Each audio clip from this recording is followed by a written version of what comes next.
Hello, music fans. Welcome back to my channel, where I will be sharing with you my music collection. And as I mentioned in my introductory video, I have a variety of genres of music in my collection, from classic rock to pop to disco, a lot of European music, a little bit of classics, some country, and so on. Admittedly, a lot of my music are greatest hits collection and soundtracks, so I apologize ahead of time to the purists. For those of you from my generation, and I'm 60, my music collection will bring back some memories, hopefully some happy ones. For the younger generation, you have probably heard of some of these bands and artists and listened to these hits on the radio or maybe nowadays on Spotify. Hopefully, information that I share about these albums and artists will be interesting and will trigger some curiosity on your side to do your own deeper research and listen more to these artists. They definitely deserve it. After some consideration, and I have decided to use alphabetical order for my music review. So, without further ado, let's get into my music collection. Oh, one more thing. Don't be surprised if a review for some of these artists or albums will be accompanied by an occasional drink that I toast as their great talent. Sometimes just good music and alcohol go together well. So let's start with numeric artists, and as it happens, the very first one is the three tenors. In some references, 3 is spelled out, but as you can see on this album, it is used as number 3.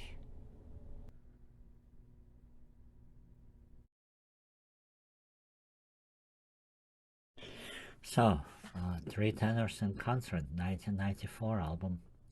It's a live album by 3 amazingly talented and world-renowned opera performers, Spaniards, Jose Carrera and Placido Domingo, with Italian tenor Luciano Pavarotti.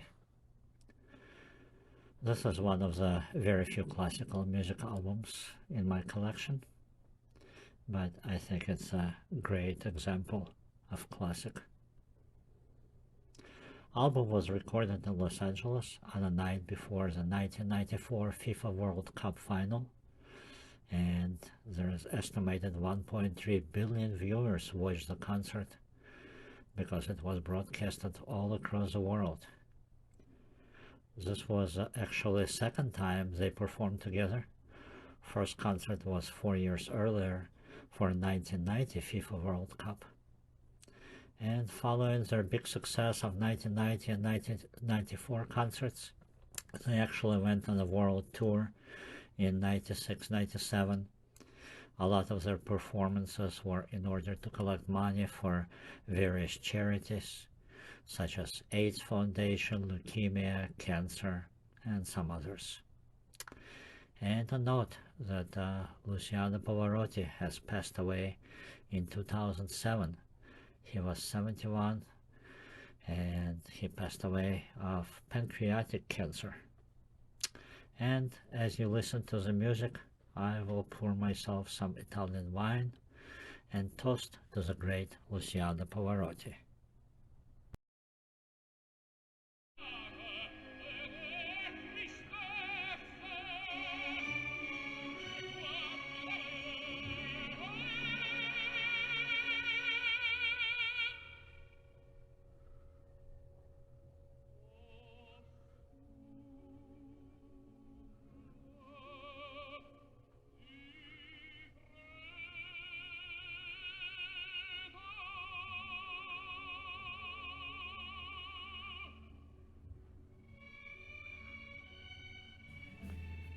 Well, next one in numerical order is 1999 Grammy Nominees album.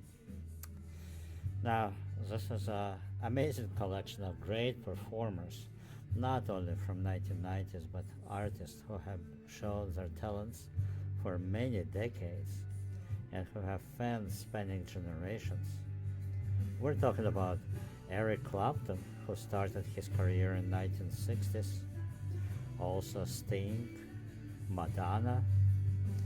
Other artists to mention here, of course, are Celine Dion, Goo Goo Dolls, Backstreet Boys. There's like a hit after hit in this collection, and it spans many genres, from rock to country to R&B to pop, and even an opera by Andrea Bocelli. Also, I have many albums that I enjoy listening to in full and artists that I can listen to for hours. I actually like playing my collection at random on my MP3 player so that I can be surprised by the next songs that will come up. And with this CD, randomness is brought to the next level, I tell you. So give this one a chance. If you have not listened to it before, I can guarantee that you will find something here to enjoy for yourself. Maybe you'll discover some new artists for yourself. Enjoy it. So, my next artist, or should I say two artists, are a band called 10,000 Maniacs and their lead singer Natalie Merchant.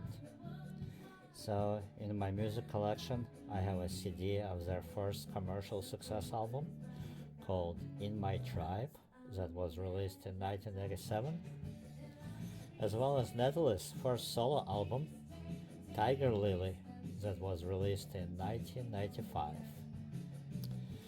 So I remember that I bought this In My Tribe CD because of the song What's the Matter Here and a video that was playing for it on MTV continuously. And the song was about child abuse. I also love the wonderful voice of Natalie Merchant. There was a few other songs on the record that I liked, such as Don't Talk and Like the Weather. And one of the controversies associated with the CD, with the CD, is the song Peace Train, that is a cover of Cat Stevens' song.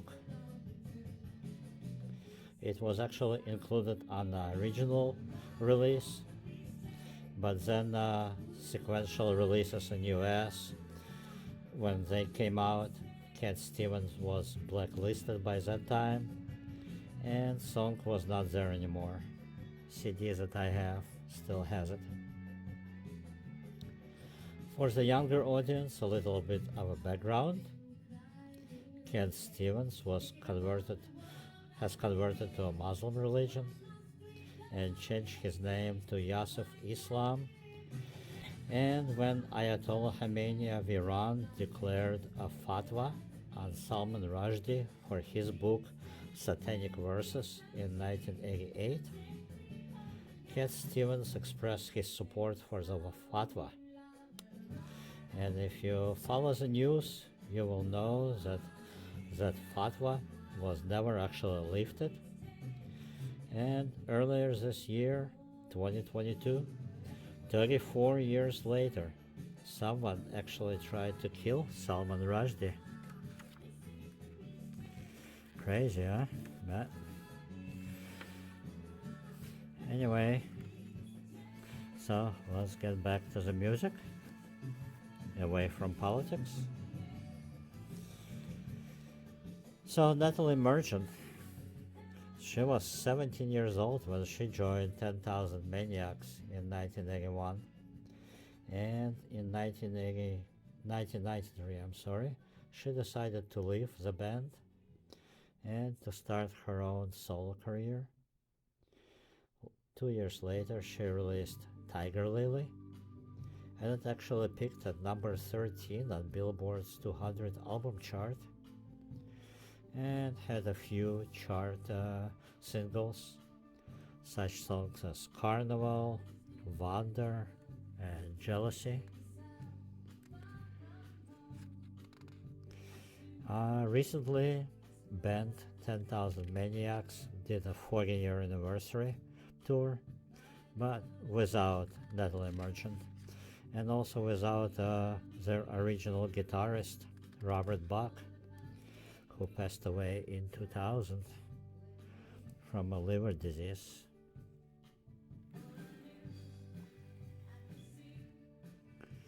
Well, this is it for numeric artists, and join me for next video, and we'll start with Ace.